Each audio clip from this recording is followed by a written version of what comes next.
नमस्कार विद्यार्थी मित्रांनो, आजच्या लेक्चरमध्ये आपण नागरिकत्वाबद्दलच काही डिस्कस करणार आहोत. लास्ट लेक्चरमध्ये आपण नागरिकत्वाबद्दल बऱ्याचशा गोष्टी डिस्कस केलेल्या. आय होप तुम्हाला ते सगळे पॉइंट्स नीट समजले असतील.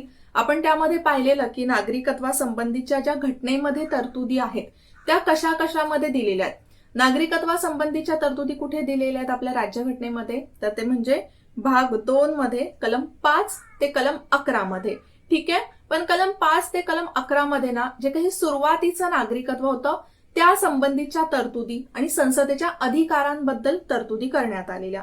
ठीक आहे, पण मग पुढे एक खूप महत्वाचा कायदा आलेला, नागरिकत्व कायदा 1955.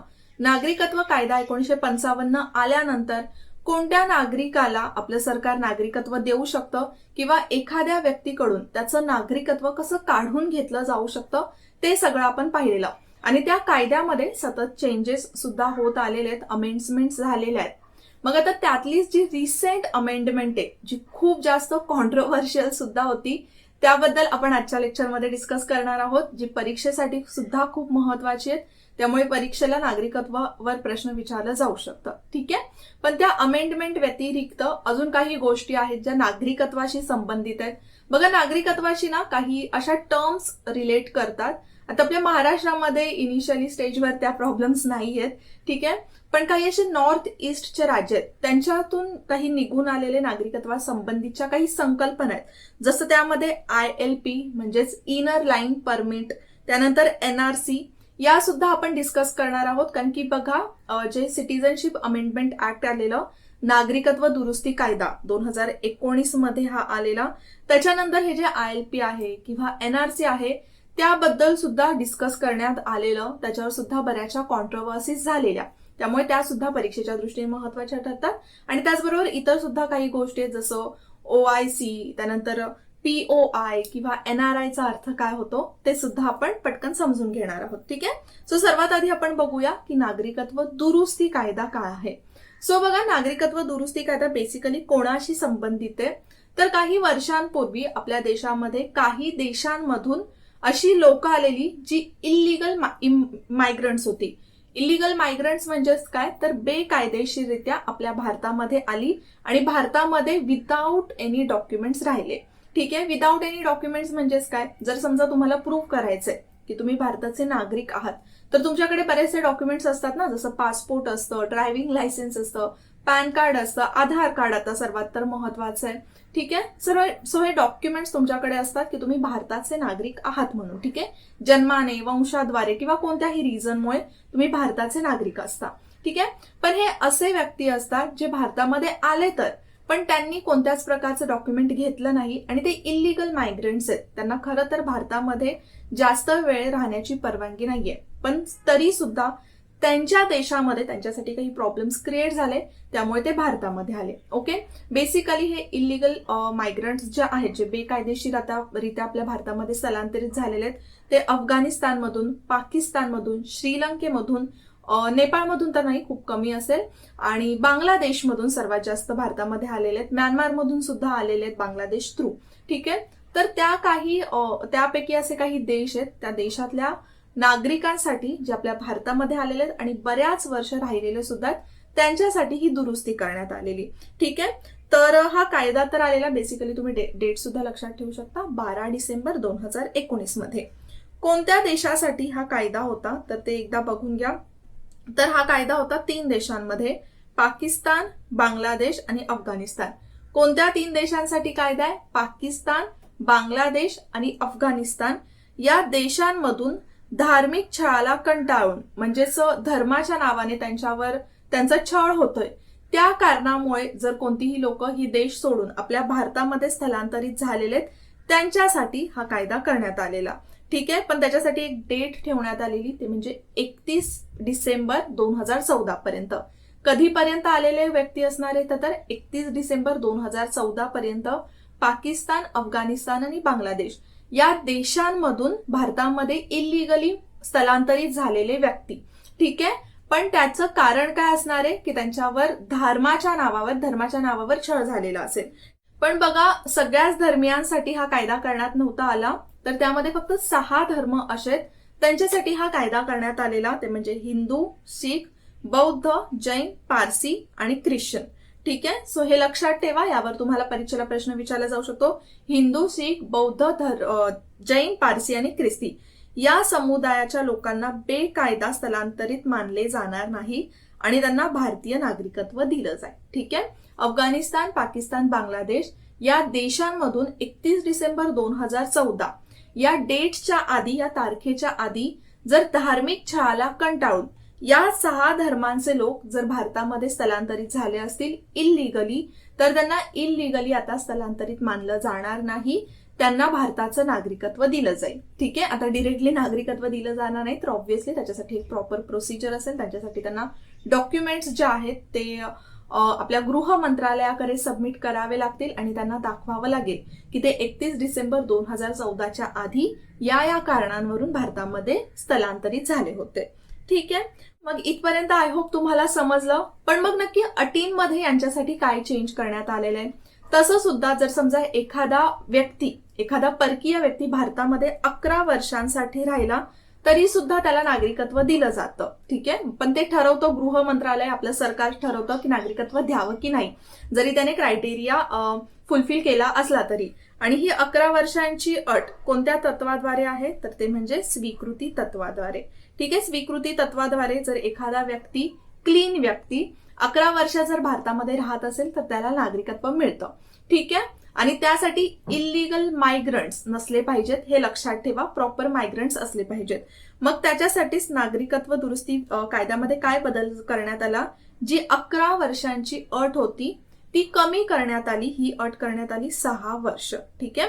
म्हणजे या 3 देशांमधून हे 6 धर्माचे लोक जे येतील तर त्यांच्यासाठी ही अट करण्यात आली 6 वर्ष. 6 वर्षांपर्यंत जर तो व्यक्ती भारतामध्ये राहिला असेल तर त्याला आता नागरिकत्व दिलं जाणार आहे. ठीक आहे. पण बाकीच्यांसाठी लक्षात ठेवा 11 वर्ष ही अट तशीच राहणार आहे. सगळ्यांसाठी ही अट चेंज झालेली नाहीये. ओके. मग आता आपण पुढे वळूया की हा जो कायदा आहे ना तो आपल्या देशातल्या सगळ्या भागांना लागलेला नाहीये. ऑलमोस्ट सगळ्या देशाला तर लागलेलाच आहे, पण काही असे भाग आहेत जे संरक्षित क्षेत्र आहेत, त्यांना हा कायदा लागू झालेला नाहीये. अच्छा, संरक्षित क्षेत्र म्हणजेच काय? तर तिकडची संस्कृतीचं संरक्षण व्हावं म्हणून जी लोकल लोक आहेत त्यांच्या संस्कृतीचं संरक्षण व्हावं, त्यासाठी काही क्षेत्रांसाठी हा कायदा लागू झालेला नाहीये. आणि जर तुम्ही नॉर्थ ईस्टचे स्टेट्स बघितलात ना, मेनली आसाम वगैरे, तर तिथे काय होतं, बांगलादेशमधून, म्यानमारमधून भरपूर असे लोक येतात स्थलांतरित, इल्लिगली मायग्रंट होतात. ठीक आहे. त्यामुळे तशा भागांमध्ये हा कायदा लागू केला गेला नाहीये. मग स्पेसिफिकली कोणत्या भागासाठी हा कायदा लागू नाहीये? ज्या भागांचा समावेश 6व्या अनुसूचीमध्ये करण्यात आलेला आहे. तर बघा 6व्या अनुसूचीमध्ये बेसिकली कोणत्या भागांचा समावेश आहे? तर जे आदिवासी क्षेत्र आहेत ना ते. मग त्या क्षेत्रांमधून सुद्धा 4 असे भाग आहेत की जिथे हा कायदा लागू होणार नाही. कुठे कुठे? तर आसाममध्ये, मेघालयमध्ये, मिझोराममध्ये आणि त्रिपुरामध्ये. आता इथे ना 2 वेगवेगळे गोष्टी आहेत किंवा 2 वेगवेगळ्या कंडिशन्स आहेत की कुठे कुठे हा कायदा लागू होणार नाहीये. तर हे पहिलं झालं, ज्या 6व्या अनुसूचीमध्ये ज्या राज्यांचा समावेश आहे किंवा ज्या प्रदेशांचा समावेश आहे तिथे हा कायदा लागू होणार नाही. ठीक आहे. तर ही 4 जी राज्य आहेत ती तोंडपाठच ठेवा. आसाम, मेघालय, मिझोराम आणि त्रिपुरा. कोणती आहेत? तर आसाम, मेघालय, मिझोराम आणि त्रिपुरा. पण या व्यतिरिक्त ना अजून सुद्धा असा एक भाग आहे की जिथे हा कायदा लागू होणार नाही. कुठे हा कायदा लागू होणार नाहीये? तर जिथे already Bengal eastern frontier regulation 1873 मध्ये अनुसूचित केलेल्या भागांना हा कायदा लागू असणार नाहीये. काय आहे? तर बंगाल ईस्टर्न फ्रंटियर रेग्युलेशन. आता तुम्ही म्हणाल हे तर रेग्युलेशन मॅम 1873च आहे, मग आता कसं लागू आहे? तर बघा या रेग्युलेशन मध्ये ना, या रूल्स मध्ये काही 3 राज्यांचा समावेश होता काही दिवसांपूर्वी. पण ज्या वेळेला 2019 मध्ये नवीन कायदा लागू करण्यात आला त्यावेळेला अजून एक राज्य ऍड करण्यात आलं त्याच्यामध्ये, ते म्हणजे मणिपूर. जे या रेग्युलेशन्स थ्रू, जे प्रदेश या रेग्युलेशन्स थ्रू रेग्युलेट करण्यात येतात त्यांच्यासाठी ना एक परमिट दिलं जातं, ते म्हणजेच inner line permit. Inner line permit म्हणजेच काय? जर समजा तुम्हाला त्या राज्यामध्ये कोणत्याही कारणावरून जायचं असेल, ओके, कोणत्याही कारणावरून, 1 दिवसासाठी, 2 दिवसासाठी स्टडी करायला जातात, कोणत्याही कारणांवरून जायचं असेल तर त्यांच्याकडे ना एक परमिट दिलं जातं. जर तुम्ही बाहेरून जाताय या 4 राज्यांमध्ये, अरुणाचल प्रदेश, नागालँड, मिझोराम आणि मणिपूर, या 4 राज्यांमध्ये जर तुम्ही बाहेरून जाताय तर तुम्हाला एक विजा सारखं परमिट दिलं जाईल. बघा, जर तुम्ही बाहेरच्या देशामध्ये कुठेही कोणत्या कारणावरून जाताय तर तुम्हाला एक प्रॉपर विजा दिला जातो. जर तुम्ही फिरायला जाताय, टुरिस्ट म्हणून जाताय, तर एक 4-5 दिवसांचा विजा दिला जातो. स्टडीजसाठी जाताय तर तसा विजा दिला जातो. मग त्याचप्रमाणे हे जे इनर लाईन परमिट आहे ना, ते विजा प्रमाणे काम करतं. जर तुम्हाला आमच्या राज्यात कोणत्याही कारणावरून यायचंय तर त्या प्रत्येक राज्याकडून तो इनर लाईन परमिट दिलं जातं आणि तेवढ्याच दिवसांसाठी तुम्ही त्या राज्यामध्ये राहू शकता, म्हणजे स्थायिक होऊ शकत नाही. मग ती ही कोणकोणती राज्य आहेत? अरुणाचल प्रदेश, नागालँड, मणिपूर आणि मिझोराम. पूर्वी ही 3च राज्य होती, अरुणाचल प्रदेश, नागालँड आणि मिझोराम. पण एक नवीन ऍड करण्यात आलं त्याच्यामध्ये, ते म्हणजे Manipur. Okay, so I hope तुम्हाला ते इथपर्यंत तरी नीट समजलं असं. ओके, सो मग आपण नक्की इनर लाईन परमिट काय आहे ते नीट समजून घेतलेलं आहे. 6व्या अनुसूचीमध्ये कोणकोणती राज्य आहेत आणि तिथे हा कायदा लागू होणार नाहीये ते सुद्धा समजून घेतलेलं आहे. आता आपण पुढे बघूया की नॅशनल रजिस्टर ऑफ सिटीझन काय आहे. तर ना या कायद्याबरोबरच एक खूप मोठा इश्यू सुद्धा त्यावेळेला निघून आलेला, ते म्हणजे नॅशनल रजिस्टर ऑफ सिटीझन.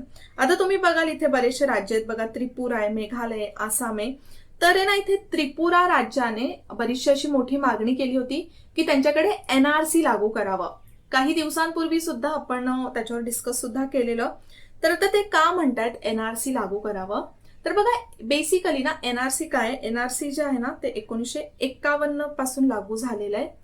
ते काय करतं म्हणजे एनआरसी एक प्रकारे एक लिस्ट आहे. ओके, जसं बघा जनगणना केली जाते तर ती एक लिस्ट असते ना, त्याच्यावरून समजतं की आपल्या देशामध्ये किती लोकसंख्या आहे, कोणत्या कास्टचे किती आहेत, कोणत्या धर्माचे किती आहेत. तर प्रॉपर जी लोकसंख्या असते ती आपल्याला जनगणनेवरून समजते. तर हे सुद्धा ना नॅशनल रजिस्टर ऑफ सिटीझन हे असं आपलं जे सेन्सस केलं जातं, जनगणना केली जाते ना, तर त्याच नॉडल करून, त्याच एजन्सीकडून हे सुद्धा मोजलं जातं फक्त आसाममध्ये. म्हणजे नक्की कशाबद्दलची गणना असते? तर ही गणना असते ते म्हणजे आसामचे रहिवासी कोण आहेत आणि आसाममधून इल्लिगली आसाममध्ये कोण आलेले आहेत. ठीक आहे, मग आसाममध्ये जी लोक राहतात तर त्यांच्या कायदेशीर हक्कांसाठी, त्यांच्या लोकल हक्कांसाठी अशा प्रकारची ही लिस्ट काढली जाते. ठीक आहे, सो हे लक्षात ठेवा.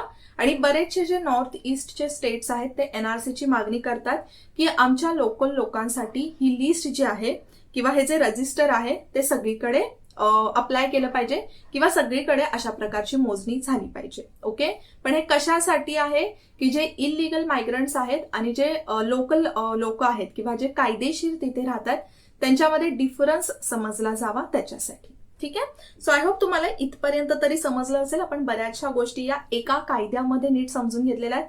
सर्वात पहिल्यांदा आपण बघितलंय की सिटीझनशिप अमेंडमेंट ऍक्ट काय, म्हणजेच नागरिकत्व दुरुस्ती कायदा 2019 काय आहे. त्याच्यानंतर आपण इनर लाईन परमिट काय आहे ते सुद्धा बघितलं. एनआरसीचा अर्थ सुद्धा समजून घेतला. ठीक आहे, आता आपण थोडंसं पुढे वळूया. आपण कायद्याबद्दल नक्की दुरुस्ती वगैरे काय झाली आहे ती नीट समजली आहे. आणि बघा, एवढ्यातूनच तुम्हाला प्रश्न विचारला जाऊ शकतो या कायद्याबद्दल. त्याच्या व्यतिरिक्त या दुरुस्तीवर अजून काही प्रश्न विचारला जाणार नाहीये तुम्हाला. फक्त ज्या काही छोट्या मोठ्या गोष्टी मी तुम्हाला सांगितल्यात त्यांचा अर्थ नीट लक्षात ठेवा. कारण की तुम्ही न्यूजपेपर वगैरे बघा वाचत असाल तर कधी कधी ना नक्की या टर्म्सचा अर्थ काय होतो तो समजतच नाही, पण भरपूर वेळेला तो न्यूजमध्ये असतो तर तुम्हाला माहित असणं गरजेचं आहे. त्यानंतर आपण वळूया ते म्हणजे नॉन रेसिडेंट इंडियन. आपण बऱ्याच वेळेला म्हणतो की एखादा व्यक्ती एनआरआय आहे. तर एनआरआयचा अर्थ काय होतो? त्याच्याकडे भारताचा पासपोर्ट असतो, तो भारतीयच असतो, पण 6 महिन्यांपेक्षा जास्त जर तो त्याच्या कामाने किंवा कोणत्याही कारणासाठी जर भारताच्या बाहेर इतर देशामध्ये राहत असेल तर त्याला म्हटलं जातं एनआरआय. ठीक आहे, त्याच्याकडे भारताचं पासपोर्ट आहे पण तो भरपूर कालावधीसाठी जर भारताच्या बाहेर राहतोय त्यावेळेला त्याला आपण म्हणतो एनआरआय. ठीक आहे, स्पेसिफिकली एनआरआय हे कामासाठी किंवा जॉबसाठी बाहेर असतात, हे सुद्धा तुम्ही लक्षात ठेवू शकता. छोट्या छोट्या गोष्टी आहेत. त्यानंतर येतं ते म्हणजे पर्सन ऑफ इंडियन ओरिजिन, यालाच आपण म्हणतो PIO. ठीक आहे, काय तर PIO हे लक्षात ठेवू शकता तुम्हाला. आता PIO म्हणजे काय, सध्या तरी हे नाहीये, हे रद्द करण्यात आलेले 2005 मध्ये, पण थोडासा याचा एक संबंध पुढे आहे त्यामुळे मी तुम्हाला सांगते. PIOचा अर्थ काय होतो की असा व्यक्ती जो भारतामध्ये राहिलेला यादी, ज्याच्याकडे भारताचं नागरिकत्व होतं किंवा त्याच्या पूर्वजांकडे भारताचं नागरिकत्व होतं. आता पूर्वज मग त्याचे आई वडील असू शकतात, आजी आजोबा असू शकतात. ठीक आहे, किंवा ग्रेट ग्रँड पॅरेंट्स आहेत ना, किंवा पणजी पंजोबा आपण असं म्हणू शकतो. इथपर्यंत ही पूर्ण पूर्वजांची लाईन त्यांनी लावलेली आहे. जे कोणी भारताचे नागरिक असतील पण सध्या ते भारताच्या बाहेर राहतात आणि त्यांना तिकडचं सिटिझनशिप मिळालेलं आहे. ठीक आहे, समजा युएसए मध्ये राहतात, अमेरिकेचं सिटिझनशिप मिळालेलं आहे, पण कधी काळी ते किंवा त्यांचे जे पूर्वज आहेत ते भारताचे नागरिक होते, तर त्यांच्यासाठी ना या PIO अंतर्गत म्हणजे पर्सन ऑफ इंडियन ओरिजिन या कार्डच्या अंतर्गत काही सुविधा त्यांना मिळत होत्या. सुविधा मिळत होत्या म्हणजेच काय, तर ते भारतामध्ये अगदी भारतीयांसारखे राहू शकत होते. ठीक आहे, म्हणजे ज्या सुविधा भारतीयांना मिळतात त्या सुविधा त्यांना सुद्धा मिळू शकत होत्या, कधीही भारतामध्ये येऊ शकत होते. ठीक आहे, पण सध्या 2005 मध्ये ना हे काढून टाकण्यात आलेलं आहे किंवा हे मर्ज करण्यात आलेलं आहे, ते म्हणजेच OCI मध्ये. OCI म्हणजेच काय, तर ओव्हरसीज सिटीजन ऑफ इंडिया. आता जे ओव्हरसीज सिटीजन ऑफ इंडिया असतात ना, त्यांच्याकडे हे एक असं कार्ड असतं, पासपोर्ट सारखंच आहे पण हे कार्ड असतं. तर ही जी योजना आहे ती लागू करण्यात आलेली 2 डिसेंबर 2015ला, आणि ज्या वेळेला ही योजना लागू करण्यात आली त्यावेळेला जे PIO आहे म्हणजेच पर्सन ऑफ इंडियन ओरिजिन ते रद्द करण्यात आलं. आता का रद्द करण्यात आलं, कारण की पर्सन ऑफ इंडियन ओरिजिन मध्ये ज्या सुविधा त्या व्यक्तीला देण्यात येत होत्या त्याच सुविधा आता इथे ज्यांच्याकडे OCI कार्ड होल्डर आहे त्यांना देण्यात आलेले आहे.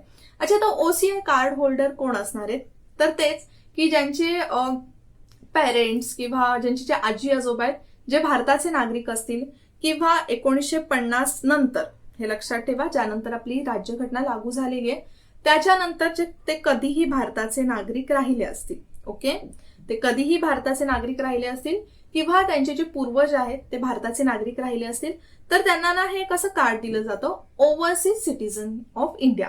आता इथे ना तुम्हाला लक्षात ठेवायचंय, जे ओव्हरसीज सिटीजन ऑफ इंडिया आहे त्यांना भारताचं नागरिकत्व मिळत नाहीये, फक्त हे कार्ड मिळतंय की त्यांना जास्तीत जास्त सुविधा मिळाव्यात. आता बघा, ज्या वेळेला असे लोक जे भारताचे नागरिक होते पण आत्ता नाहीयेत, राईट, किंवा इंडियन ओरिजिन आहेत असं आपण म्हणतो ना, तर त्यांना अशा सुविधा मिळाल्यामुळे काय मिळणार आहेत, ते जास्त भारतामध्ये येतील, राईट, किंवा भारतामध्ये टुरिझम जरी जास्त झालं त्यांच्याकडून तर ऑब्व्हियस एक गोष्ट आहे की आपल्या भारतामध्ये एक इन्कम सोर्स येणार आहे. तर त्याच्यासाठी एक भारताचाच फायदा म्हणून त्यांना हे कार्ड दिलं जातं, पण त्यामध्ये त्यांच्यासाठी सुद्धा भरपूर फायदे आहेत. काय बाहेर फायदे आहेत, ते भारतामध्ये कधीही येऊ शकतात, कितीही वेळ राहू शकतात, एवढं लक्षात ठेवा. त्यांना प्रत्येक वेळेला येताना विजाची गरज नसणार आहे किंवा जे पोलीस स्टेशनमध्ये जाऊन त्यांना रेकॉर्ड द्यावा लागतो, तर अजिबात तसं करावं लागणार नाहीये. त्यांना एक लाईफ टाईम विजा मिळालेला असतो, ते कधीही भारतात येऊ शकतात, कितीही दिवस राहू शकतात. NRIंना ज्या मिळणाऱ्या सुविधा असतात त्या सुद्धा त्यांना मिळतात. बघा, टुरिस्ट प्लेसवर तुम्ही कुठे गेलात ना, समजा एखाद्या किल्ल्याला भेट द्यायची आहे किंवा कुठे भेट द्यायची आहे, तर तिथे तुम्हाला एका बाजूला लिहिलेलं दिसेल की भारतीयांसाठीची किती फी आहे आणि परकीयांसाठीची किती फी आहे. जी परकीयांसाठीची फी असते ना किंवा परकीयांसाठीचे जे चार्जेस असतात ते भारतीयांपेक्षा तिप्पट चौपट सुद्धा असतात. मग ऑब्व्हियस गोष्ट आहे, तर यामधून त्यांना सुद्धा एक डिस्काउंट दिले जाते एक प्रकारे. जी फी भारतीयांना लागते तर तीच फी OCI ज्यांच्याकडे आहे कार्ड त्यांना सुद्धा लागतं, म्हणजेच ही एक सवलत त्यांना देण्यात आलेली आहे.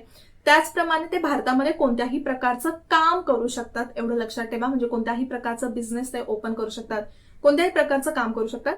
फक्त काही अशा गोष्टी आहेत किंवा काही अशी काम आहेत की ज्यांच्यावर बंधनं लादलेली आहेत त्यांच्यासाठी, ते म्हणजे जसं ते गिर्यारोहण करू शकत नाही, म्हणजे ट्रेकिंग करायला कुठेही जाऊ शकत नाही. त्याच्यानंतर कोणताही रिसर्च भारतामध्ये करू शकत नाही, म्हणजे संशोधन करू शकत नाही. त्यानंतर अजून काही गोष्टी असतील जसं मिशनरी वगैरे कार्य असतात ते करू शकत नाही. बाकी इतर कोणतीही कार्य असतील जी भारतामध्ये जॉब वगैरे क्रिएट करू शकतात, ती सगळ्या प्रकारची कार्य ते करू शकतात. ठीक आहे, आणि अजून एक यांच्यासाठी फायदा आहे की नोंदणीनंतर, म्हणजे एकदा त्यांना OCI कार्ड मिळालं की त्याच्यानंतर 5 वर्षानंतर ते लगेच नागरिकत्व भारताचं मिळवू शकतात. ठीक आहे, जिथे बघा 11 वर्षांचा कालावधी दिलेला आपण बघितलेलं, तर तिथेच त्यांना 5 वर्षांमध्ये हे नागरिकत्व मिळू शकतं. ठीक आहे, पण त्याच्यासाठी सुद्धा एक छोटासा क्रायटेरिया देण्यात आलाय की सलग जो मागचा 1 वर्ष आहे अर्ज करण्याच्या आधीचा, त्यासाठी त्यांनी भारतात राहणं गरजेचं. ओके, सो पण बऱ्याचशा गोष्टी आता इथे बघितलेल्या आहेत. आपण प्रत्येक गोष्टीचा अर्थ नीट समजून घेतलेला आहे. लास्ट लेक्चरमध्ये आपण संविधानामधल्या सगळ्या ज्या तरतुदी होत्या नागरिकत्वासंबंधित त्या नीट बघितलेल्या. आजच्या लेक्चरमध्ये आपण सिटिझनशिप अमेंडमेंट ऍक्ट बघितलं, त्याचबरोबर नागरिकत्वाशी संबंधित इतर ज्या काही गोष्टी आहेत त्या नीट समजून घेतलेल्या आहेत. ठीक आहे, सो आय होप तुम्हाला आता नागरिकत्वाबद्दल सगळ्या गोष्टी नीट समजल्या असतील. तुम्हाला स्क्रीनवर एक प्रश्न दिसतोय, तर तो प्रश्न वाचून घ्या आणि प्रश्नाचं उत्तर मला नक्कीच द्या. 4 ऑप्शन्स, 4 स्टेटमेंट दिलेले आहेत आणि त्याच्यातून जे योग्य विधाने आहेत ती तुम्हाला ओळखायची आहेत. ठीक आहे, आणि नक्की द्या, कारण की 2019च्या राज्यसेवेच्या प्रीला हा प्रश्न विचारण्यात आलेला. म्हणजे तुम्हाला यावरून एक आयडिया येईलच की कशा पद्धतीने आयोग प्रश्न विचारत असतो. उत्तर तर मी तुम्हाला पुढे क्वेश्चन ऑफ द डेच्या या शॉर्ट्समध्ये देणारच आहे. ठीक आहे, आणि पुढचं जे आपलं लेक्चर असणार आहे ते आता मूलभूत हक्कांवर असणार आहे. आपण एक मूलभूत हक्कांचा हळूहळू एकदम छानपैकी अभ्यास करणार आहोत. सो नेक्स्ट लेक्चरमध्ये आपण समानतेच्या हक्काचा अभ्यास करूया. तर लेक्चर बघण्याआधी थोडंसं वाचून घेतलात पुस्तकातून तरी सुद्धा चालेल. पुन्हा भेटूया आपण नेक्स्ट लेक्चरला. तोपर्यंत जय हिंद, जय महाराष्ट्र आणि थँक्यू. तुम्हाला हे लेक्चर नक्कीच इन्फॉर्मेटिव्ह वाटलं असेल. अशाच पद्धतीचे अजून डिटेलमध्ये लेक्चर्स आपल्या विजन स्टडीच्या ऍपवर वेगवेगळ्या कोर्सेस थ्रू अवेलेबल आहेत. जर तुम्ही इंटरेस्टेड असाल तर नक्कीच या बॅचेसना ऍडमिशन घेऊ शकता. आणि महत्वाचं म्हणजे ज्यांनी ऑलरेडी संयुक्त गट ब मध्ये ऍडमिशन घेतलंय त्यांच्यासाठी एक अपडेट आहे. जोपर्यंत तुमची संयुक्त गट ब ची एक्झाम होत नाही तोपर्यंत या कोर्सची व्हॅलिडिटी वाढवण्यात आलेली आहे. म्हणजे अगदी एक्झामच्या शेवटच्या डेट पर्यंत तुम्ही अभ्यास करू शकता.